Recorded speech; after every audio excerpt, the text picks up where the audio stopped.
Evaristo aí, ele vai contar para vocês os vários nomes que ele é conhecido. Do nosso lado aqui, a Isabela e a Malu, que é a professora de História e está participando aí com a gente a primeira vez no Papo Sem Partido. E eu gosto sempre de lembrar que aqui ninguém é candidato, além do Evaristo, e que nós não temos nenhuma ligação partidária. Isso daqui é uma iniciativa popular. Então, Evaristo, faça para nós aí, também para quem nos assiste, uma breve apresentação da sua história, da sua vida política e para o pessoal conhecer um pouco mais de quem é o Evaristo, por favor. Vamos lá. Bom, boa noite a todos. Boa noite aos presentes aqui na live. Eu gostaria de agradecer a vocês a oportunidade, ao pessoal da Operação IRA. Eu achei excelente a iniciativa de vocês. Eu não conhecia, fiquei conhecendo há poucas semanas através da Malu, inclusive. Então, eu gosto muito dessas iniciativas populares. A gente precisa cada vez mais estimular a iniciativa popular no que diz respeito à política. E essa iniciativa de vocês é excelente, eu achei excelente. Meu nome é Edson Evaristo, também conhecido como Edinho aqui no meu bairro. Né? Eu nasci e cresci na Vila Galvão, então muitas pessoas acredito que nem saibam meu nome. Hoje não, né? Hoje eu acredito até que saibam por causa das redes sociais, que eu uso Edson Evaristo, né? Mas meu nome, o meu vulgo mesmo, que era mais conhecido, Edinho. Já na minha vida profissional, como psicólogo, psicanalista e servidor público municipal, eu sou conhecido como Edson Evaristo. Então, por isso que na campanha, eu acabo usando Edson Evaristo, dígito Edinho, para todos os gostos aí. Então, a minha formação é em psicologia e em psicanálise, eu sou pós-graduado em psicanálise, eu sou escritor, tenho alguns livros publicados, livros de psicologia, livros sobre escritos em geral, tenho um livro sobre as minhas vivências como funcionário da antiga FEBEM, a atual Fundação Casa. Eu fui funcionário da FEBEM, trabalhava com os adolescentes em conflito com a lei, que muitos conhecem como menores infratores, e trabalhava diretamente com eles, então resolvi escrever um livro das minhas memórias lá. Também tenho capítulos de livros publicados em psicologia, tenho artigos científicos publicados, eu gosto muito de escrever, também gosto muito de falar também, então qualquer coisa, se eu estiver passando do tempo, vocês me brecam, brecam, tá bom? Porque eu falo bastante. Eu também sou conselheiro municipal de saúde da UBS do Jardim Vila Galvão, que desde o ano passado, e ativista político eu sou desde a minha adolescência. Desde a minha adolescência eu já me interesso por política, sempre estou interessado, sempre fui interessado na política municipal, na política nacional, e sempre opinando, escrevendo. Eu escrevo desde a adolescência textos sobre política. Alguns eu acabei perdendo aí, em problemas de computador, acabei perdendo, mas eu tinha muitos escritos, alguns eu tenho ainda guardado, e muitos eu transformei em livro, que é um livro que eu tenho, que é Reflexões sobre o Brasil. Está publicado aí, está no Clube de Autores. Esse ativismo político, ele foi tomando forma, né, até que eu me filiei ao Partido dos Trabalhadores esse ano. Esse ano. Eu Certo. nunca, eu nunca pratiquei política partidária na minha vida. Esse ano é a primeira vez. Eu sempre tive uma postura ideológica, mas nunca tive vida partidária. Eu fazia campanhas, fiz até campanha, por exemplo, para presidente Dilma, Eu fui em muitas manifestações contra o impeachment da presidente Dilma, contra o golpe, né, que não pode chamar aquilo de impeachment, como um golpe. Então eu fui várias vezes assim para a rua, mas por conta própria. Nunca fui, nunca fui ligado a grupo, nunca fui ligado a partido. A partir desse ano, até por um convite para me candidatar a vereador, eu acabei me filiando ao Partido dos Trabalhadores. Beleza. Ah, e para quem está assistindo aí a primeira vez, fica o convite para curtir a página, seguir essa iniciativa, porque aqui a gente não está a fim de eleger ninguém, de fazer propaganda política para ninguém, as pessoas têm o mesmo tempo para falar e os mesmos temas, não tem algo voltado para uma ideologia específica. E se você não for votar no Evaristo, não gostei da ideia do Evaristo, ok. Existem vários outros candidatos para você escolher. A democracia é isso, você não é obrigado a votar em ninguém, mas você tem o dever de escolher um candidato que seja competente para fazer isso e não que fique apenas mostrando rua asfaltada, entregando cesta básica, fazendo boca de urna no dia da eleição, que isso tudo é crime. E se você estiver vendo isso acontecer, denuncie, porque é seu dever como cidadão fazer isso. Não é, não é algo para se esconder, isso tem que ser feito. E aí, para quem não está assistindo, os primeiros temas que a gente trata são sempre três fixos: segurança pública, saúde pública e reforma política. E Miriam, boa noite. Miriam acabou de comentar aqui, deve ser alguma seguidora sua aí, Evaristo. Ou nossa também, não sei, né, Isa? E o, esses três temas são fixos, são três perguntas em cada tema, com até 3 minutos para poder responder. E depois tem mais dois temas que são aleatórios, eu sorteio aqui na hora, mostro na tela quais foram sorteados. E pode cair meio ambiente, mobilidade urbana e outros temas que têm a ver com a nossa cidade. Por quê? Vereador não pode vestir só uma capa de Superman da proteção animal ou de alguém que carrega pessoas para o hospital para poder fazer ações. Isso é importante? Sim, é importante, mas não é só uma capa que vai resolver os problemas da cidade. Ela precisa ser ampla, porque a cidade, o município de Guarulhos é gigantesco. Vamos começar lá. Quero saber se a Isa ou a Malu querem fazer a primeira pergunta aí de segurança pública, ou eu começo. O que vocês falam já? Dando aí o que o Robson sempre fala, né? Primeiras mulheres, primeiras damas. Vamos deixar para a Malu fazer estrear. Faz a você primeiro. Então eu vou fazer, vou fazer aqui. Evaristo, você falou que é conselheiro da saúde, psicólogo, né?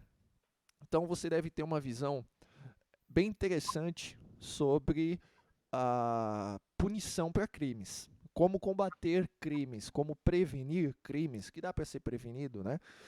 E aqui na nossa cidade, a gente tem bastante casos, principalmente de furtos, de coisas que são desviadas ali, de extorsão. Eu fui vítima também de um caso de extorsão virtual aqui na cidade. E o que você pensa sobre a prevenção? Não falando da punição. Depois acho que a Mayara e a Isabela e a Malu vão fazer perguntas sobre isso. Então eu vou ir para o lado da prevenção. Né? A gente tinha o PROERD nas escolas, que isso é de nível estadual, da Polícia Militar. Só que a prefeitura a gente nunca viu isso acontecendo na cidade, dessa forma de orientação para os jovens a respeito do uso de drogas, a respeito da civilidade, né? O que você vê como proposta ou como cobrança a ser feita do executivo a respeito desse ponto, né, na prevenção de crimes e também uso de substâncias legais na nossa cidade? O que você tem para falar aí? Tá. Então, dois temas por sinal que eu venho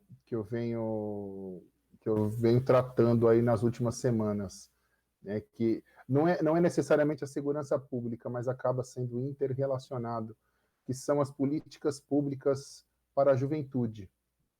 É algo que eu venho me interessando, que eu venho me inteirando ultimamente. Criminalidade é algo que a gente tem que pensar em prevenção em primeiro lugar. Primeiro em educação, em transmissão de bons valores, em uma cultura de paz, uma cultura de respeito, coisa que falta no Brasil. Hoje a gente tem uma cultura de ódio, uma cultura onde se estimula odiar as pessoas, principalmente pessoas que pensam diferente. A gente tem uma cultura de fazer justiça com as próprias mãos, até por uma questão também de ineficiência do poder judiciário, uma ineficiência das forças policiais, não do trabalhador policial, eu estou falando de instituições policiais. Então, as pessoas acabaram criando uma cultura de justiça com as próprias mãos. É muito difícil falar isso em nível municipal. Muito difícil você falar isso, assim, falar de segurança pública em uma cidade, porque o que a gente pode fazer dentro de uma cidade são paliativos, são atitudes muito, são, são coisas pontuais que a gente pode fazer dentro do município, né, em questão de segurança pública. Por exemplo, em policiamento ostensivo, Guarulhos tem a GCM, que faz um trabalho muito bom. Sim. Então, bom, então eu vou resumir, né? Eu acredito que, inicialmente, a gente deveria discutir políticas públicas para a juventude. A juventude está aí caindo na droga, a juventude está caindo no crime, a juventude não tem esporte na cidade, tem poucas áreas de lazer, não se é discutido uma política pública para a juventude aqui em Guarulhos. Não, então, é algo que eu pretendo fazer, né, em caso de assumir uma cadeira no Poder Legislativo Municipal, inicialmente, é começar a discutir com a sociedade uma política para a juventude. É claro que não são só jovens que se enveredam aí para a criminalidade, claro, não é isso. Mas é para a gente começar. É para a gente começar. Eu recebi uma mensagem do jovem que me deixou muito comovido até. Ele disse que trabalha com skate, trabalha não, que ele gosta de skate, que não tem lugares aqui na cidade para ir. Vou só concluir.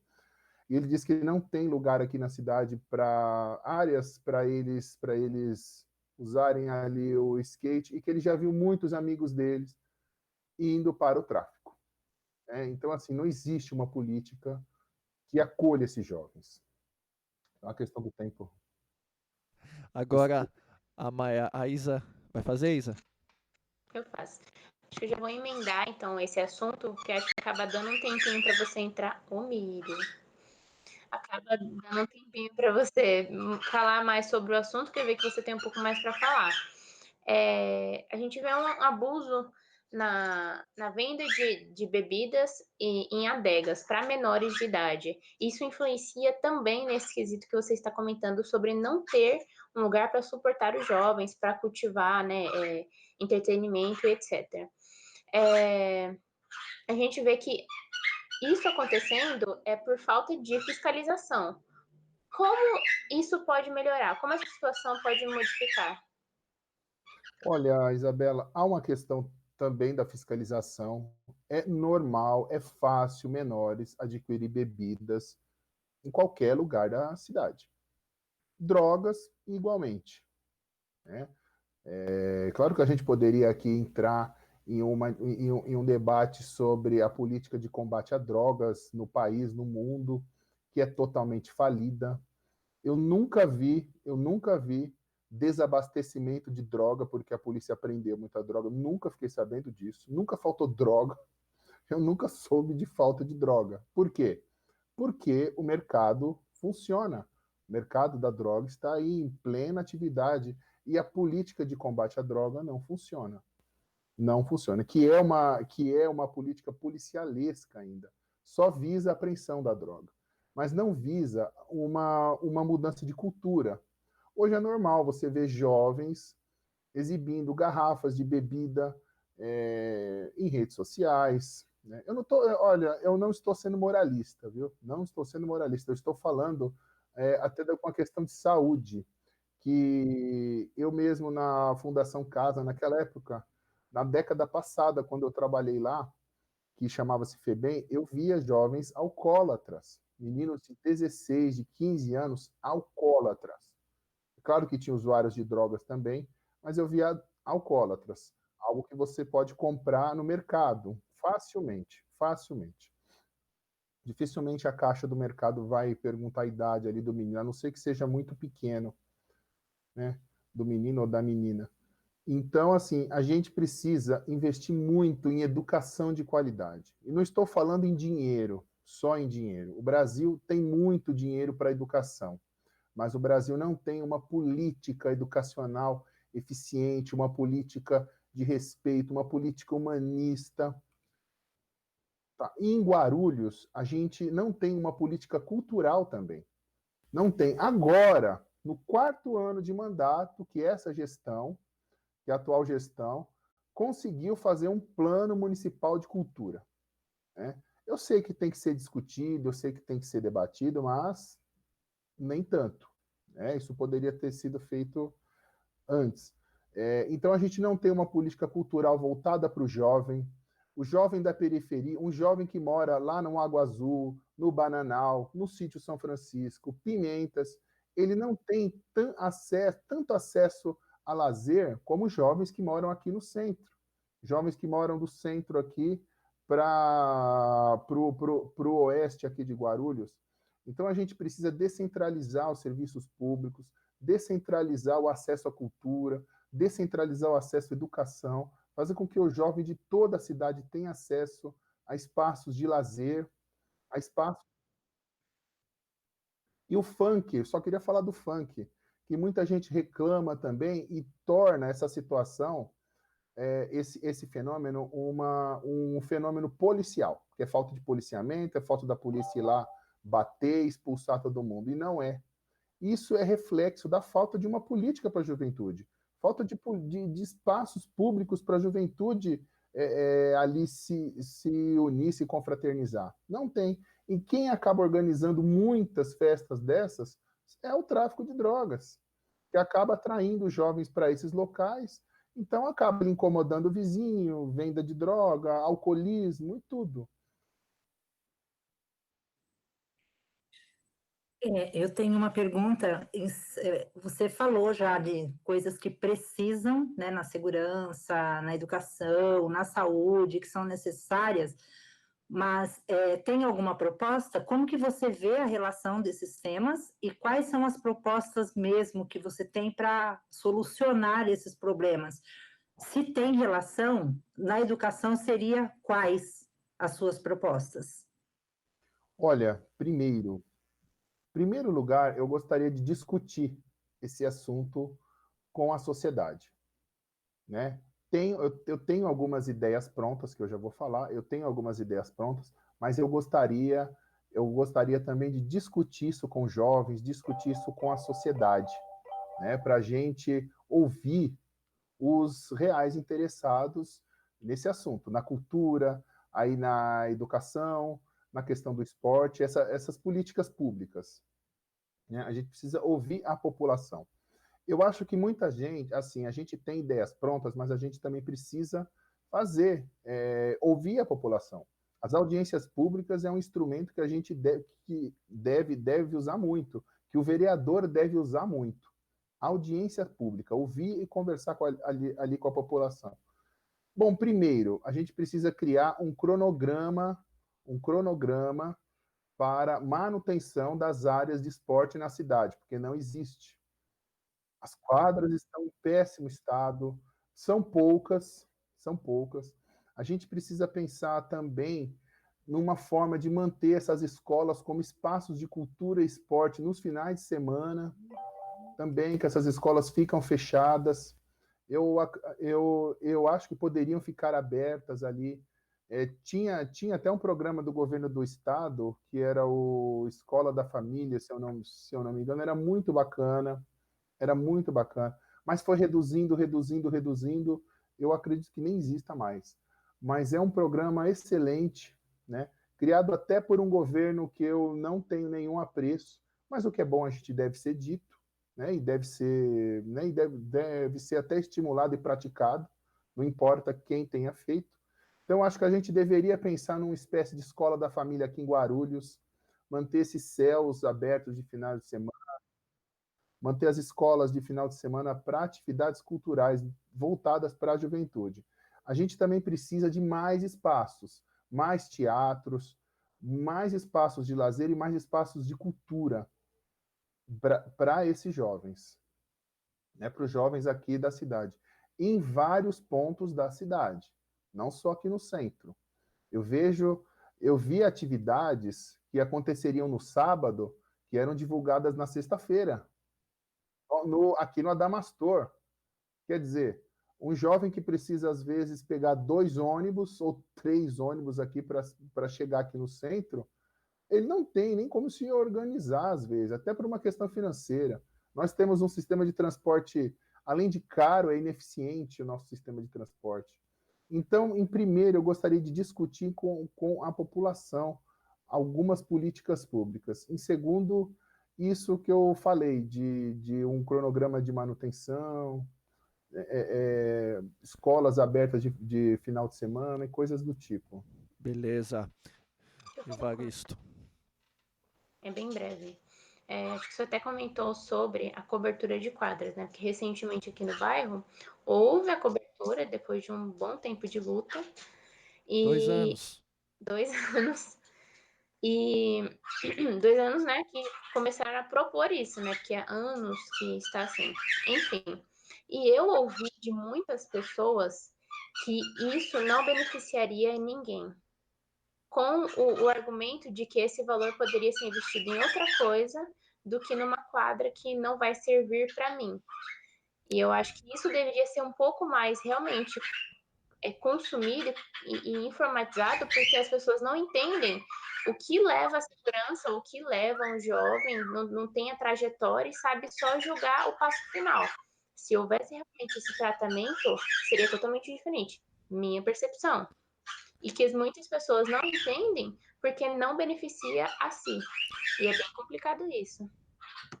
E complementando ao que a Mayara falou, Evaristo, e aí já puxando o gancho para o próximo tema, que é a saúde, as pessoas costumam pensar que a segurança pública apenas é a forma punitiva, ter polícia na rua, ter gente presa. O senhor trabalhou com jovens no antiga FEBEM, então o senhor sabe muito bem que não é só isso, né? Não, não é defendendo. O pessoal fala, você está defendendo o bandido. Não, cara, não é defendendo o bandido. É que para você evitar que a pessoa se torne você precisa dar oportunidades para essas pessoas se encaixarem naquela sociedade, certo? Eu trabalho com jovens e a gente vê o quanto eles sofrem para se encaixar em determinados grupos, determinados, se haverem, né? Tanto que a depressão, as doenças, o senhor é psicólogo sabe muito bem disso, as doenças psicológicas aí que assolam essa juventude aumentou em números assim que a gente nunca viu. E aí, indo para o lado da saúde, já pegando esse gancho, o também quem vê saúde fala, saúde é hospital, é UPA, é UBS. E não é também só isso. Saúde é um monte de coisa intrínseca ali. O... Não falando dessa gestão atual, porque isso já está mais batido do que pneu de Fusca 66, a, a Isabela falou o negócio das quadras. Qual que é a sua ideia, a sua proposta, para que a gente consiga fazer uso daqueles espaços de quadras, dos equipamentos de academia popular, para que eles sejam utilizados de fato na prevenção de doenças, na forma de construir cidadãos mais saudáveis, de ter essa rotina. Qual que é a sua proposta, a discussão que o senhor acha que deveria acontecer na Câmara a respeito dessa parte de prevenção e não de diagnóstico? Olha, eu vou pegar um gancho com as colocações da Isabela também, né? Ela falou sobre o uso da quadra, de como a população acha que aquilo não tem necessidade, de como que aquilo deveria ser investido em outra coisa. As pessoas aqui, assim, no Brasil, as pessoas foram tão doutrinadas de que o Estado devia economizar, economizar, economizar, de que eles acham que qualquer gasto com outras coisas, que não seja saúde, educação, transporte, segurança, são gastos errados, né? Por exemplo, a gente tinha um programa do submarino nuclear. Todo mundo fala, mas para que ficar gastando dinheiro com submarino nuclear, não sei o quê? É claro que esse submarino não é para ficar afundando navios aqui no Atlântico Sul, né? Mas é importantíssima a quantidade de tecnologia que esse programa trouxe para a indústria nacional. Então, muitos produtos que hoje o brasileiro tem acesso mais barato foi graças a esse submarino nuclear. Então, as pessoas precisam começar a ter noção de que o gasto também ele tem que ser feito na prevenção, ele tem que ser feito de formas indiretas também, como é o telhado da quadra aí, para a juventude usar. Uma juventude ali que pratica esporte, uma juventude que está ali integrada, que, criando laços, ela fica menos doente, ela tem menos problemas psíquicos, ela tem menos problemas físicos, né? Eu estou falando bastante de jovem, mas isso serve para todo mundo. Já já eu vou entrar também, né? Eu venho conversando com bastante jovens, inclusive jovens que não votam, né? E essa questão da prevenção é muito importante, porque eu vejo que muitos jovens que andam conversando comigo, eu só falar que é psicólogo, eles já falam algum problema, né? Que teve isso, que teve aquilo, e eu tento ajudar de alguma forma. Ali com uma conversa no WhatsApp mesmo, eu tento orientar. Então é o seguinte, vamos lá, né? Sobre saúde, é algo que eu já falei até em alguns vídeos meus já. A gente precisa colocar as UBSs, que é a porta de entrada, que é a porta de entrada do cidadão no sistema público de saúde, como centros também de prevenção. A gente tem ali que fazer nas UBSs palestras, campanhas de prevenção à saúde, ensinar as pessoas a ficarem menos doentes. As pessoas no Brasil assim, a demanda do SUS é muito grande, justamente por falta de informação, por falta de educação. As pessoas se acidentam mais no Brasil por falta de informação. As pessoas se colocam mais em risco por causa de falta de informação. Então, as UBSs poderiam fazer esse papel de informar melhor as pessoas, usar a infraestrutura municipal de uma forma de prevenção informativa mesmo. Para concluir. É isso, então. É isso. Eu tenho muita coisa. Vamos lá. Você, Isa ou Malu, quem vai? Fazer uma pergunta, também puxando o gancho, eu acho que está sendo bem esclarecedor. A gente comentou uma vez aqui sobre o aumento de violência doméstica nessa pandemia, certo? Muitas mulheres vêm sofrendo com isso. E, querendo ou não, isso abala muito o psicológico e entra no quesito saúde mental. De que forma a estrutura, né, ou os cargos conseguem ajudar essas mulheres psicologicamente falando? Desculpa, eu não ouvi a sua pergunta. Desculpa. Repito. Só uma pergunta. Só pergunta. De que forma os vereadores, né, os projetos que poderiam propor, de que forma a prefeitura, ou como resolver a questão psicológica, do abalo psicológico das mulheres que sofrem violência doméstica? Olha, uma das minhas bandeiras de luta aqui em Guarulhos é trazer para a cidade um ambulatório de saúde mental. É uma das minhas grandes lutas aqui. Eu vejo que existe os CAPs, fazem um excelente trabalho os CAPs aqui na cidade. Inclusive, quero parabenizar os servidores que trabalham nos CAPs aqui de Guarulhos, mas eu vejo que é insuficiente, perdão. É um trabalho insuficiente por causa da alta demanda. Eu trabalhei 10 anos com moradores de rua pela Prefeitura Municipal de Guarulhos também. Trabalhei 10 anos com eles. A quantidade de pessoas com transtorno mental, viciadas em drogas, viciadas em álcool. O álcool também é uma droga, mas é uma droga lícita. Então, assim, pessoas viciadas e pessoas com transtornos mentais é incrivelmente alta. E pessoas também que precisam de amparo psicológico no sentido que não têm nenhuma autoestima, estão com os vínculos familiares rompidos. Então, assim, essas mulheres vítimas de violência, elas precisam ter, ali mesmo na UBS, perto da casa dela, um sistema de encaminhamento para o tratamento em saúde mental, para diminuir o sofrimento dela, né? Diminuir o trauma dela ali, enfim, qualquer pessoa que sofra, não só pelas mulheres, mas as crianças também, que sofrem violência doméstica também. E outra coisa, só uma observação. Muita gente fala, aí volta para a questão da cultura. Muita gente fala que a violência doméstica é proveniente de uma cultura machista, uma cultura patriarcal. Eu já não vejo dessa forma. O que eu vejo são pessoas muito infantilizadas, pessoas infantilizadas, pessoas que não têm um desenvolvimento psíquico adequado. Então, eles acabam descontando a frustração deles na mulher, na criança, né, nos filhos ali. Então, são pessoas que popularmente a gente poderia chamar de personalidade fraca, né, que popularmente chamam de personalidade fraca. Mas são pessoas que precisam se desenvolver, pessoas que precisam crescer como seres humanos. Isso eu não vejo como uma questão cultural. O que eu vejo como uma questão cultural, por exemplo, é o homem que se separa da mulher, depois ele quer ir lá matar a mulher. E em alguns casos o contrário também. A mulher quer ir lá e matar o homem porque tem posse sobre o outro, não tem a relação humana, tem a posse. Então, assim, há uma questão cultural, mas há uma questão psicológica também que precisaria ser olhada.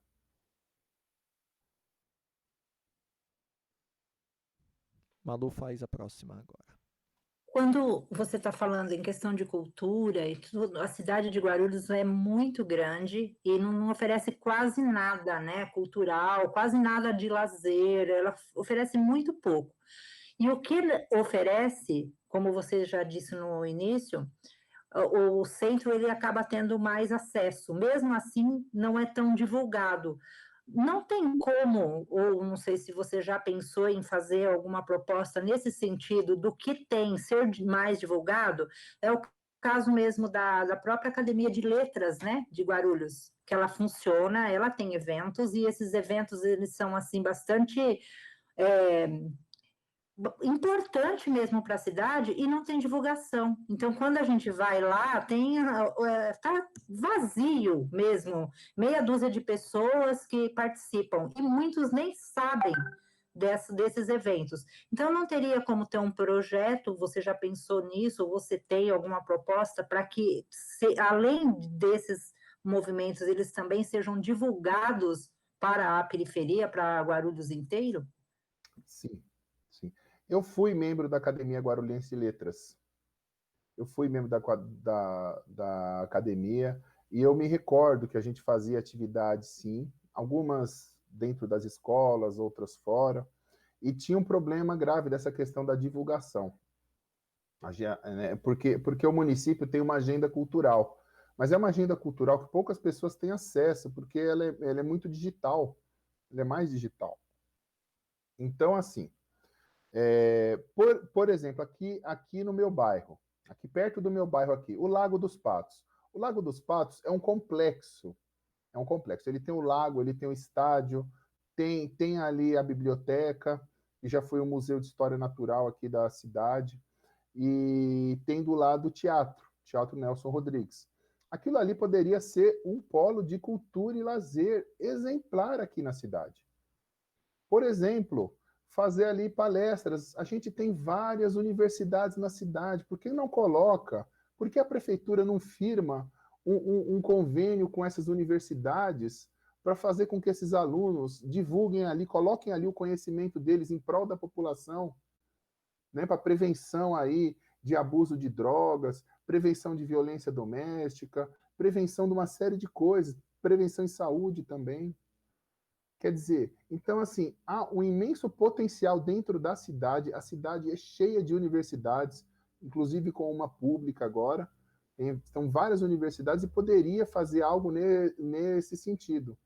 Sobre levar para a periferia, né, eu até falei um pouco sobre isso, tem que fazer locais, tem que construir mesmo locais. O Poder Executivo colocar a mão no bolso e construir locais, espaços de lazer nos bairros mais distantes. É lazer, cultura, né? É algo que tem que andar junto ali. Então, assim, tá, a gente tem os espaços na cidade que hoje não são aproveitados. Antes, aqui no Lago dos Patos, no complexo aqui, tinha uma série de atividades, tinha curso de teatro, a minha sobrinha fazia teatro lá, tinha yoga, tinha uma série de coisas. Tudo isso se acabou, tudo acabou, né? Guarulhos não tem um museu. Guarulhos poderia já ter uma pinacoteca. Eu fiz um vídeo sobre isso, porque Guarulhos não tem uma pinacoteca. O pessoal da secretaria foi lá, me chamou de responsável, me xingou pra caramba lá. Eu fui obrigado a xingar, a pagar os comentários, porque eram ofensivos. Porque eu questionei que Guarulhos não tem uma pinacoteca. Guarulhos, em torno ali, assim, não tem uma estrutura de cultura. Guarulhos não tem monumento, Guarulhos não tem nada, e Guarulhos pode ter isso. Então, assim, o Poder Executivo precisa colocar a mão no bolso e fazer as coisas também, em construir coisas. Para isso tem que ter uma Câmara que cobre ali isso. E eu pretendo fazer isso. Ótimo, você tocou num ponto que eu adoro falar, que é sobre dinheiro. Nosso querido prefeito sempre fica falando que os Guarulhos tinham uma dívida. De fato, essa dívida existia. E existe ainda, né? Mas a nossa Câmara, eu até coloquei aí uma enquete, quem quiser responder, fica à vontade. Uma perguntinha bem simples, na sua opinião, os gastos com os poderes legislativo e executivo devem diminuir aqui na nossa cidade, porque no município a gente pode começar a fazer essa luta.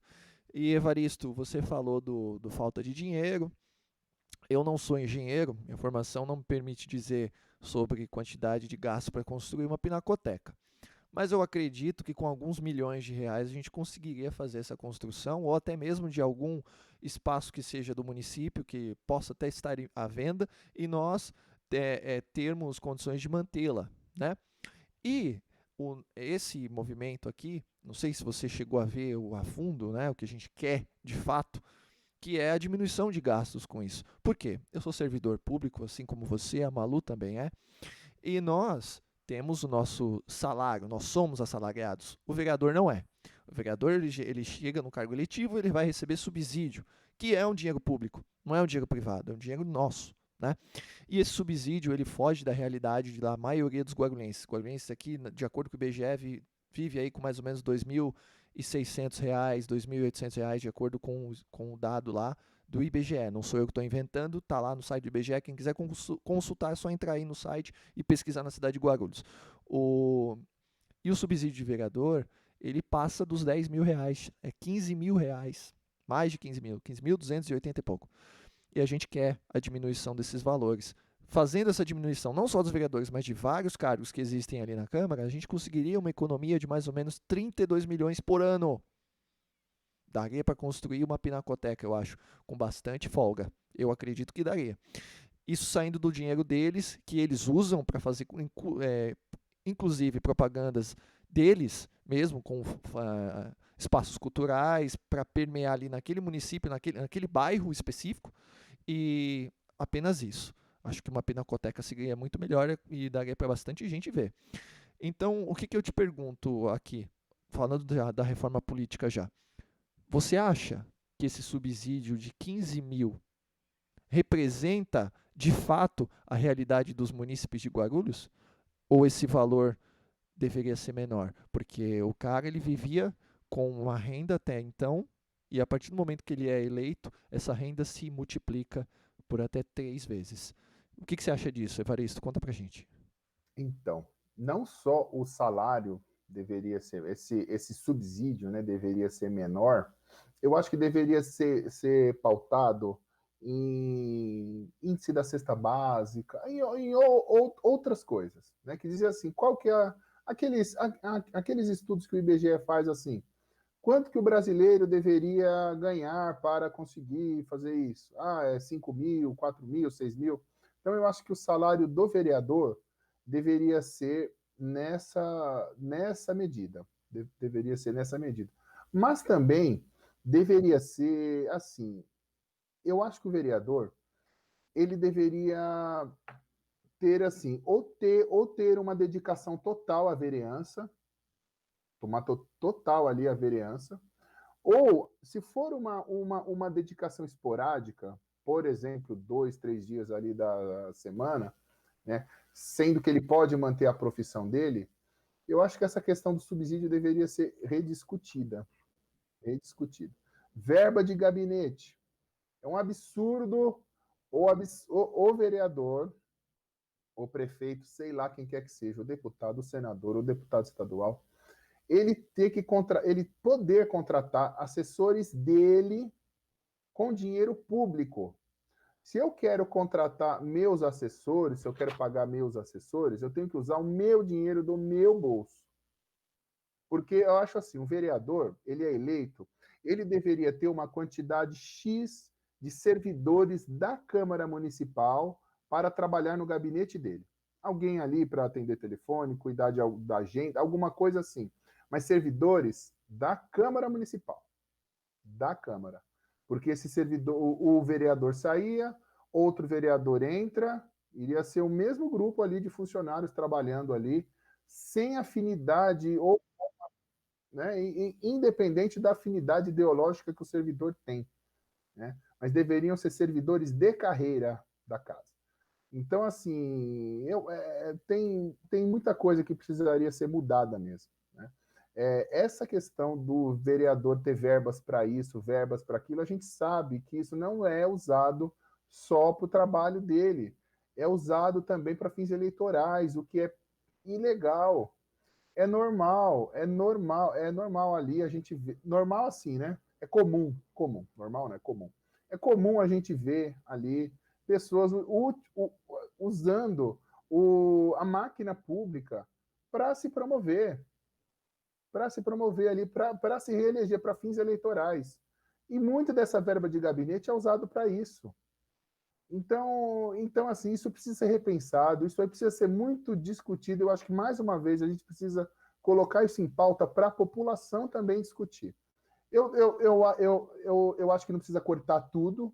Eu acho que o vereador ele precisa exercer a função dele ali com responsabilidade. Ele tem que ter um transporte dele ali disponível para ele andar pela cidade, que é o trabalho dele. Ele precisa. Mas há coisas que já caem no luxo. E isso eu sou contra. Não sei se a Isa ou a Malu quer fazer alguma pergunta. Eu gostaria de fazer mais uma, mas eu deixo para o final, depois de vocês. Pode fazer. Isa, quer fazer? Agora eu deixo a minha para último. Eu vou fazer uma que é de praxe, que eu costumo fazer já. Hoje em dia, qualquer cidadão pode concorrer a algum cargo eletivo, certo? E para ele poder participar, ele tem que se filiar a algum partido. O que o senhor acha sobre a candidatura independente? Interessante. Eu estava conversando esses dias, Isabela, com meu pai sobre isso. Estava conversando sobre isso. Porque é o seguinte, muitas vezes a gente ingressa num partido unicamente porque a gente é obrigado a ingressar no partido. Não é bem o meu caso. Eu tenho muita afinidade com o Partido dos Trabalhadores, né? Mas, assim, nem todas as bandeiras ali, muitas vezes defendidas pela maioria dos integrantes do partido, você tem afinidade. Isso é normal, porque o ser humano, né, ele é diferente um do outro, isso é normal. Para mim, eu acho que o medo de se colocar candidatura independente é acabar com os partidos, né? Mas, assim, os partidos com ideologias firmes, como é o Partido dos Trabalhadores, que tem ali uma ideologia definida, que tem uma agremiação política forte, que tem ali uma militância forte, uma militância motivada, não teria problema algum, porque as pessoas que se identificassem com aquela agremiação continuaria ali. Mas eu não sou contra a candidatura independente, não. E eu acho que o Brasil deveria também começar a pensar sobre isso também. Pensar sobre a candidatura independente, até numa forma de consolidar nossa democracia. A obrigatoriedade do voto também. Eu acho que isso precisa ser discutido, né? Até o serviço militar obrigatório. Por quê? Porque eu vejo tanto jovem querendo ingressar no exército e não vai. Jovens que não querem ir para o exército vão, né? Vão lá.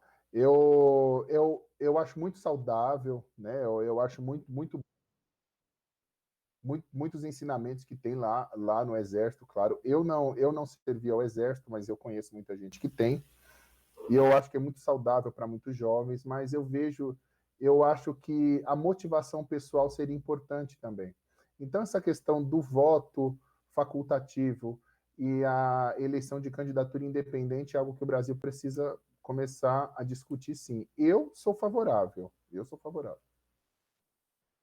Beleza, Evaristo. Aí eu faço a minha última pergunta.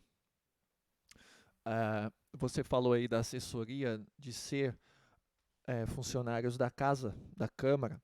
Interessante essa ideia. E pensando com algumas pessoas, ouvindo até outras pessoas sobre esse assunto, surgiu o seguinte. Inclusive tem um vereador, um candidato a vereador de Santo André, que ele colocou isso no status dele. A gente trabalhou um tempo junto na arbitragem de futebol americano. E ele colocou, eu achei isso bacana, a Tabata Amaral fez isso também, de contratar pessoas através de um processo seletivo para trabalhar no gabinete deles. Eu achei isso de uma riqueza sem tamanho, porque fica aberto, qualquer pessoa pode investir naquele cargo, claro, respeitando a ideologia da pessoa. Eu não vou trabalhar com me colocar ao cargo do Evaristo se eu não concordo com as visões ideológicas daquele partido, daquele sujeito. Então, não faz sentido, até hipocrisia da parte da pessoa, mas aí cada um sabe onde o calo aperta. Mas pensando nesse ponto, o que você acha de cargos como secretário, subsecretário, coordenador, diretor, que são cargos políticos, são cargos que o prefeito vai lá numa canetada comissiona o cara. Às vezes o cara não tem nem capacidade técnica, assim, de especificação, né, de formação para estar naquilo. Você coloca um cara que era, como que eu posso dizer, um cara que era açougueiro para comandar a Secretaria de Educação. Não estou falando nenhum absurdo. Teve um caso aí do motorista que foi para uma secretaria. Isso está no site da transparência. Então, eu acho que são coisas assim que deveriam ter uma ampla divulgação e concorrência de pessoas que têm capacidade técnica para aquilo, inclusive para assessoria de vereador. O cara contrata, faz um contrato daquela pessoa por 4 anos, faz o processo seletivo, divulga isso nas mídias, as pessoas se inscrevem e ele capta essas pessoas de acordo com os critérios pré-estabelecidos. O que você acha dessa ideia? O que você acha dessa frente? É uma ideia interessante também. É uma ideia bastante interessante. Essa questão da assessoria, que eu citei, por exemplo, de ser funcionários concursados de carreira, tem um número X, vamos supor, cada vereador tem lá 5 servidores à sua disposição, entre aspas, né, à disposição da sua legislatura. Então, ali, esses cinco teriam que trabalhar para ele, mas como vereador, não como partidário disso, ou ideologicamente partidário daquilo, como vereador. Nesse caso, o servidor poderia falar não para ele. Falou assim, olha, isso aí que o senhor está fazendo é ilegal, então eu não vou fazer. Isso que o senhor está me pedindo para fazer não faz parte das minhas atribuições de cargos. Isso aí o senhor deveria pedir para algum particular do senhor. Então, o servidor ele poderia negar uma ordem inadequada. Eu acredito até que seja por isso que o governo federal, o atual governo, esteja atacando tantos os servidores públicos, que é justamente para apadrinhar todo o quadro de servidores públicos do país. Eu acho que é essa a intenção deles. Tirar essa liberdade dos servidores públicos. Mas essa ideia de um concurso é interessante também. É uma ideia interessante também. Né? Eu acho que é isso. Você perguntou mais alguma coisa? Ah, isso, das eleições, né? Enfim, de como nomear essas pessoas. Eu acho que acredito que muitos cargos deveriam sim ser eleitos pela população, assim como no judiciário também. Quando eu falo que a Venezuela tem, quando eu falo que a Venezuela tem uma democracia mais desenvolvida que a brasileira, as pessoas dão risada. As pessoas falam que lá é uma ditadura, que lá não sei o quê. Eu falo, olha, lá os juízes da Suprema Corte são eleitos pelo povo. Lá tem eleição. Lá os como se fosse aqui os presidentes de tribunais de justiça, lá são eleitos pelo povo, aqui não. Aqui são nomeados pelo governador. Então, assim, há muitos cargos, tanto no Poder Judiciário também, e dentro do Poder Executivo, poderiam sim ser eleitos pela população. Deveriam ser eleitos pela população. Por outro lado, eu sei que é uma politicagem muito grande também. Eu participei de eleições do Conselho Municipal de Saúde. Para concluir, Eu vi que há uma politicagem imensa ali, né? Eu via pessoas trazendo pessoas para votar de Kombi, de van ali para votar. Então se politizou muito uma coisa que era da iniciativa popular. Então a gente precisa mudar nossa cultura também, essa cultura de isenção da coisa pública. Só para concluir aí. beleza, Evaristo. Ah, dando boa noite aqui para Esther. Eu só vi agora, Esther, me perdoe. O Claudinei também está aqui com a gente. E a enquete está rolando. Eu vou fazer o sorteio aqui dos dois temas aleatórios.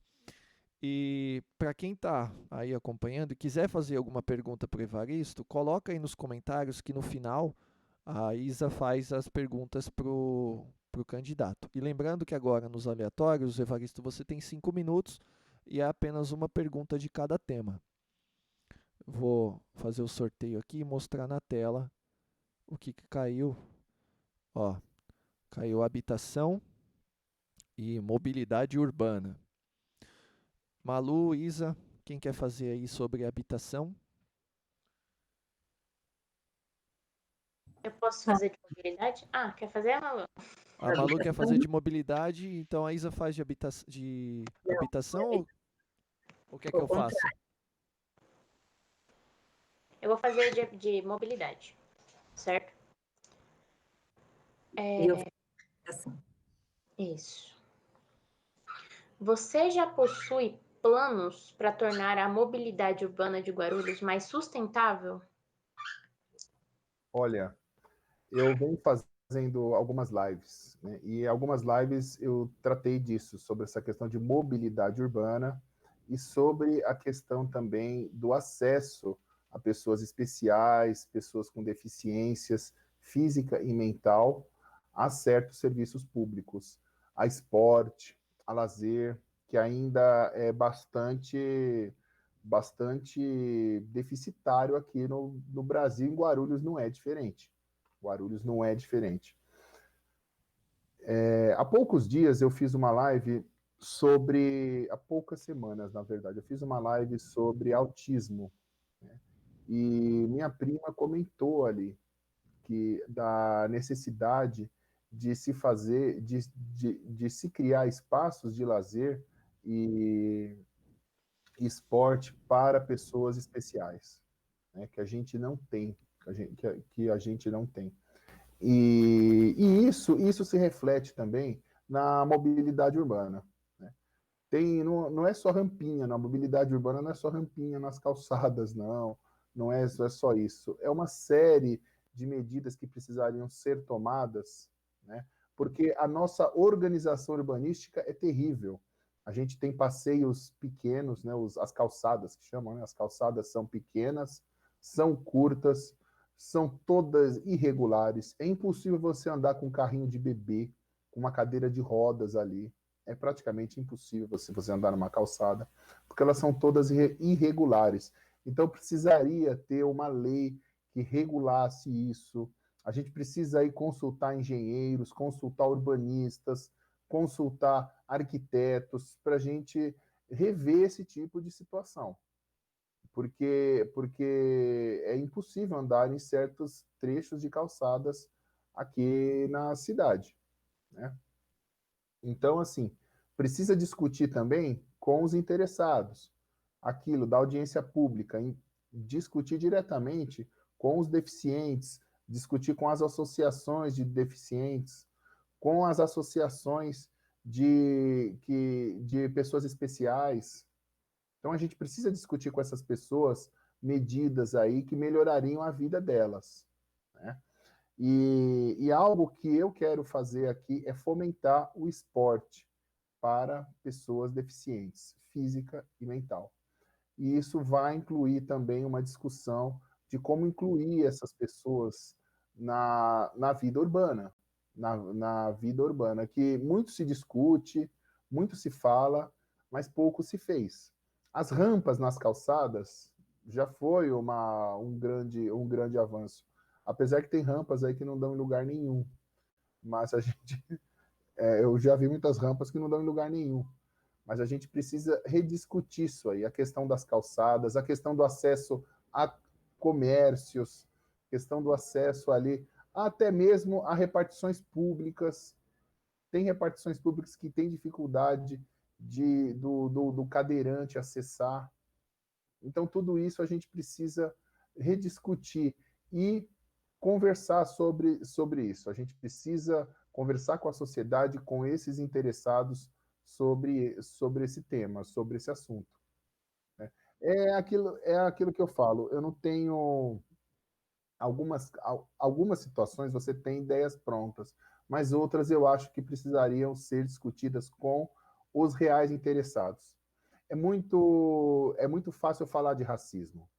Por exemplo, tem que punir o racista, tem que fazer isso, tem que fazer aquilo, mas eu tenho que ouvir a pessoa vítima de racismo. Eu tenho que ouvir as pessoas que foram vítimas, que foram discriminadas, tá bom? Então, assim, eu tenho que saber dessas pessoas o que precisaria ser feito, o que elas acham que precisam ser feitos, o que poderia evitar aquilo que a vitimou, né? Então, assim, a gente precisa aprender a ouvir a sociedade. Aqui no Brasil, a gente tem o hábito de pensar de que o político ele é dono do cargo dele. O vereador se elegeu, ele é dono do cargo dele, então ele faz o que ele quer. As pessoas têm essa concepção errada. O dono do cargo do vereador é a população. E não é só quem votou nele, não. É quem não votou também. É todo cidadão da cidade. Inclusive quem não vota. Inclusive quem não vota. Inclusive menor de idade aí que não vota. Então, assim, a gente precisa começar a mudar nossa cultura. Os políticos não são donos dos seus cargos. Eles precisam ouvir a população para tomar as suas decisões. E sobre essa questão da mobilidade urbana, se faz urgente discutir isso, né? Criar-se até mesmo um plano municipal de mobilidade urbana. Por que não? Ótimo.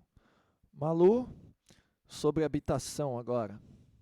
Bom, falando em habitação, a gente sabe que a cidade de Guarulhos ela enfrenta muitos problemas com isso, né? Devido à ocupação, à falta de moradia, à precariedade mesmo das condições, e isso leva a imensos problemas, problemas ambientais, problemas assim mesmo, na época de deslizamento, de tudo o que tem, né, de pior. Você tem alguma proposta para esse problema? Já pensou sobre isso? Olha, sim, já pensei, tanto que eu andei fazendo alguns vídeos sobre isso. Aqui na Vila Galvão tem uma área que é uma área de divisa com a cidade de São Paulo. E as pessoas estão ocupando ali. Eu não sei se vocês conhecem ali a região da Parmalat, que chamam de Parmalat ali, né? É uma região bastante degradada, que tem desde descarte irregular de lixo até prostituição e prostituição infantil. Tem meninas menores de idade ali se prostituindo ali, né? E o que acontece? Naquela região ali, há o rio Cabuçu que passa ali, que divide Guarulhos e São Paulo. E eu fiz um vídeo especificamente sobre isso há poucas semanas. E as pessoas estão ocupando as margens do rio. As margens do rio. Elas estão construindo ali bem na área que cimentaram ali para canalizar o rio. E eu fiz um vídeo alertando as autoridades sobre isso. Por quê? Porque aquele rio, ele enche. Eu conheço o Rio Cabuçu desde quando eu nasci. Eu nasci na Vila Galvão. Eu conheço os hábitos do rio, entre aspas. Eu conheço como esse rio funciona. Chuva muito forte, eles abrem comportas, esse rio enche, pode levar todos esses barracos embora. Então, assim, o Brasil enfrentou nos últimos anos um aumento muito grande da pobreza, famílias inteiras foram morar na rua. Então, a gente precisa pensar numa forma de ocupação democrática do solo, ocupação democrática, né, no sentido aí de moradia. E eu estou também estarrecido com a tentativa do governo Dória, do governador João Dória, em acabar com a CDHU, porque uma das minhas propostas é fazer uma parceria com a CDHU para a construção de casas populares, né? Aqui, de casas populares aqui, dando preferência para famílias, para mulheres. A gente construiu bastante casa alguns anos atrás aqui, e hoje, nesses últimos anos, praticamente nada aqui foi construído. Há um outro problema também, uma questão cultural. Eu visitei um conjunto habitacional um tempo atrás, porque a maioria das pessoas estavam vendendo os apartamentos ali que eles receberam do governo. Eles pagavam mensalidades muito pequenas, e eles estavam vendendo ali. Por quê? Porque muitos eram usuários de droga. Então eles estavam vendendo apartamentos ali por R$ 5.000, por R$ 3.000, por R$ 7.000, né? E essas pessoas voltam para a rua. Pessoas ali se aproveitam da situação, compram esses apartamentos, até porque, assim, se aproveita entre aspas, tem pessoas também que não têm opção de morar, então ele vê aquilo como uma oportunidade também. Ele vai lá, compra e vai morar naquele apartamento irregularmente, mas é porque ele também precisa. Então a gente, assim, precisa, além da questão habitacional, além de construir casas, que o Brasil precisa construir casas urgentemente, casas com infraestrutura, com postos de saúde, com segurança, com áreas de lazer, com área verde, com parquinho, com academia popular, pensando ali em toda uma infraestrutura. Mas também pensar na questão psicossocial dessas pessoas. Essas pessoas precisam ser educadas, essas pessoas precisam receber ali um forte trabalho psicossocial para elas se manterem naquelas casas, naquelas casas, para que elas, diante de uma dificuldade, não vender aquela casa ali por 5 mil reais que ela recebeu ali do governo. Por que isso acontece? A gente tem que analisar caso por caso. Para isso existe aí uma Secretaria de Desenvolvimento e Assistência Social, aqui, Desenvolvimento e Cidadania, que a gente tem aqui no município. Então, essa secretaria deveria atuar ali, a Secretaria Estadual também de Desenvolvimento Social, em parceria com a CDHU. Depois de entregar essas casas, não tem que esquecer essa população, tem que fazer um trabalho para essa população aprender a lidar com uma nova vida, um novo tipo de organização social, né? Eu vi ali, eu já ouvi casos, eu já li trabalhos científicos sobre isso. E eu vi pessoas que faziam churrasco, pessoas que receberam esses apartamentos, Eles faziam churrasco assim no corredor. Para concluir, Assim, alguns colocavam lixo na porta do apartamento, não levavam lá embaixo. Por quê? Falta uma educação para essa pessoa, uma orientação. Então, a gente não pode simplesmente abandonar essas pessoas depois que recebem as casas. Mas eu acho um crime um país com déficit, de casas como o nosso pensar em acabar com a CDHU. Evaristo, um ponto muito complexo esse da habitação, né? É muito complexo isso, muito mesmo. É um buraco sem fundo, isso daí. Sim. E acho que a Isa caiu na conexão dela, mas acho que ela volta até a gente terminar. E não teve nenhuma pergunta direcionada a você aqui diretamente nos comentários, mas fica então aqui a gente vai chegando ao final do Papo Sem Partido.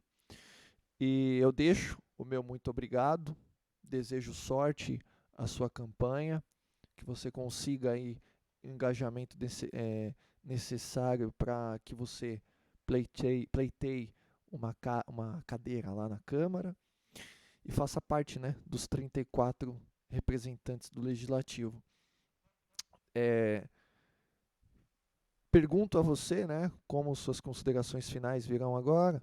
Se você gostou do quadro, o que você, se é o que você esperava e o que você pensa sobre as iniciativas populares, já que a política ela tem que ser discutida sim, e bastante discutida, com seriedade.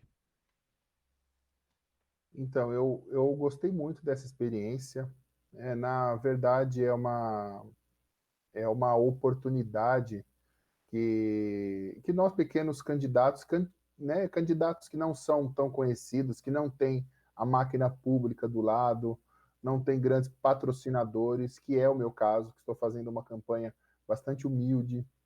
É uma oportunidade para a gente transmitir para a população ali as nossas ideias, o que a gente pensa em fazer, né? Guarulhos tem uma quantidade muito grande de candidatos a vereador, muito grande. Poucos, pelo que eu ando vendo, pouquíssimos têm propostas. O que muitos estão fazendo é o quê? É conquistando votos. Conquistando votos. É prometendo ali financiar isso, é prometendo, olha, eu vou financiar a camiseta desse time aqui, se eu ganhar, eu vou prometer isso, eu vou fazer isso, mas assim, não no sentido de política pública, mas para ajudar pessoas individualmente, né? Comprando voto mesmo. Então, o cidadão precisa ficar atento a isso, porque ele acaba recebendo aquela vantagem inicialmente ali que ele pensa que é uma vantagem, mas depois ele ajuda ele ajuda a eleger uma pessoa dessa.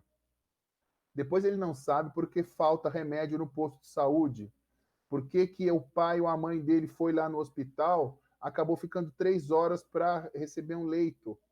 Por quê? Porque não tem vereador lá fiscalizando. Porque o vereador que ele ajudou a colocar lá não está interessado nisso. Então eu faço um apelo para a população. Analise as propostas dos seus candidatos, seus possíveis candidatos. Não votem só por amizade, não votem só porque o cara é legal, ou porque o cara aí tá te dando adesivo, tá te dando boné, tá te dando máscara, tá te dando camiseta. Vote porque ele tem boas propostas e cobre dele depois.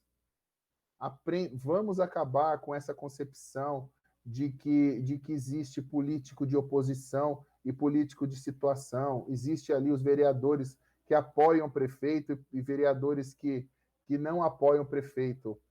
A gente tem que ter a concepção que vereador é vereador. O vereador tem que apoiar o projeto que é bom para a cidade. Ele sendo da oposição, ele sendo de situação.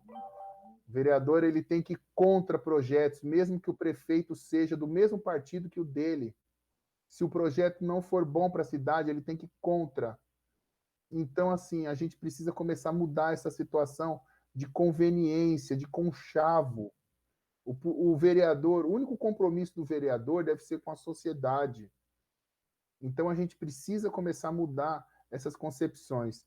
Esse trabalho que vocês estão fazendo ajuda nisso. Ajuda nisso. O trabalho de vocês, como eu disse no começo, é um trabalho exemplar, é um trabalho que visa ali mostrar para a população de forma isenta quem é aquele candidato, quem é aquela pessoa que está se candidatando ali. Então, assim, é isso mesmo que tem que fazer. Essas iniciativas populares são ótimas. Eu gosto muito de iniciativa popular, né? Então é isso. Né? Eu agradeço muito a oportunidade que vocês me deram. Como eu disse, eu falo bastante também, então deixa eu encerrar por aqui. Malu? Bom, muito obrigada, né, por ter aceito o convite e sucesso. Boa sorte aí com o tempo. Vamos ver se o andamento dos projetos e tudo. Muito obrigada. Deixa eu só fazer uma parte. Deixa eu só fazer uma parte. Malu, obrigado, tá bom? Muito obrigado, porque foi através de você que eu cheguei aqui na Operação Ira. Muito obrigado. Né? A parte que eu gostaria de fazer é o seguinte: eu estou fazendo uma campanha humilde, como eu disse. Então, eu peço que vocês me conheçam através das redes sociais, que é a forma que eu encontro de chegar até a população. Então, eu tenho um canal aí no YouTube que eu faço vídeo já há um bom tempo sobre Guarulhos, tá bom? Vocês vão ver que não tem conotação eleitoral, política nenhuma. São análises que eu faço mesmo. Tem a minha página no Facebook, que vocês podem, né, assim, me conhecer um pouco mais de como eu penso. Então, assim, acessem minhas redes sociais para vocês conhecerem o que eu penso, o que eu tenho de proposta, e podem mandar mensagens, perguntar também, que eu respondo. Beleza, Evaristo. E acho que deu uma interferência aí, agora resolveu. A gente chega agora ao final de mais um Papo Sem Partido. Na segunda-feira a gente volta. E lembrando, isso daqui não tem viés partidário. Nós somos população, nós somos munícipes e nós queremos que a política do nosso município seja melhor administrada, melhor fiscalizada. E aí esse é um desejo não só meu, mas de todo mundo que está por trás disso daqui. Uma boa noite para todo mundo e é isso. Boa noite, grande abraço a todos. Evaristo, eu já terminei a transmissão lá no Facebook e depois eu te mando a gravação toda aqui. Aí você faz as edições que você quiser, cortar o tempo e coloca no seu canal tranquilamente. Eu vou te mandar pelo WeTransfer, tá? Eu vou subir legal. pelo WeTransfer, que aí não tem perda de imagem e você posta onde você quiser. Tá bom, meu querido? Agradeço muito. Um abraço e boa sorte aí na sua campanha, meu querido. Se você tiver algum outro candidato, aí que você conheça, mesmo que seja de partido diferente, pra gente não importa isso. Volta, manda contato pra gente poder entrar, né, em contato com essa pessoa e chamar ele também pro partido, porque a gente tem mais de 1.200 candidatos. Se você conseguir isso, também ajuda bastante a